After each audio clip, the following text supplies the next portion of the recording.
So I'm going to give a tutorial right now on something that I've been using for a very long time, almost a decade now.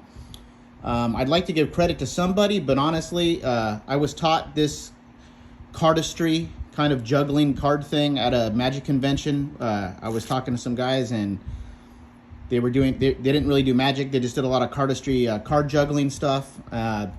It's a huge routine. I'm not really good with that stuff, but I used the first part of that cut to when I realized, oh, you could keep a slug on top or a stack on top of the deck with it.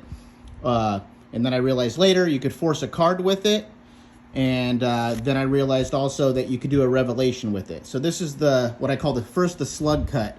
So let's say you have a stack of diamonds on top of the deck, or whatever stack you have on top of the deck.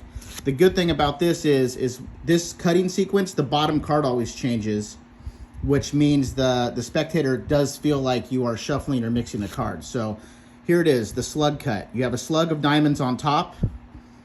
You swing cut, flip it face up. You swing cut again, and then drop the middle part on. And this is the bottom. Note this card, they see that. Then you're gonna go again from face to the backs. Swing cut the bottom, turn it, swing cut. Now this part is your top stack right here. That gets thrown on top, so make sure the next one does not go on top. And then this goes on bottom. And now that's a new bottom card, so you know. Then if you go through again, top stack, the middle, and then put this back on bottom, this card always changes. So that keeps your slug on top of whatever stack you have. So I'll leave this on top so you can kind of get the idea.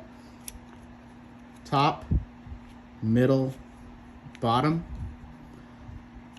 bottom, top, and then this goes back on bottom, and that keeps your slug on top. Okay, now let's say someone chose a card, whatever it may be. Let's say it's the 4 of spades. Okay, control it to the bottom via your favorite method. Okay, so let's say the 4 of spades is on bottom. You can tell the spectator, okay, I'm going to cut to your card. You can riffle down. You can stop wherever they say, swing cut, and then just do the slug cut again, and then go like this. It looks like it's come out of the middle, and boom, you've cut to their card, and then their card is right there. Okay, now if you're going to force a card, I use it as a force as well. So let's say you have a 6 of hearts on the bottom you want to force.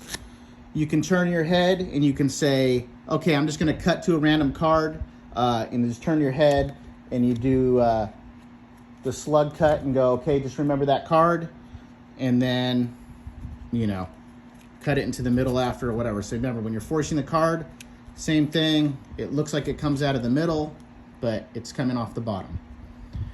So that's a way to keep a slug of certain cards on top.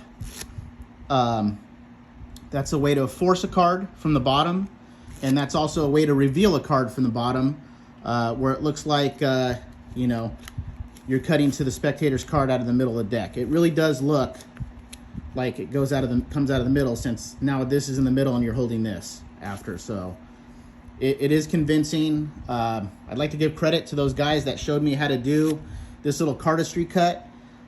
They weren't magicians, they just like to do cardistry, and I thought it was cool.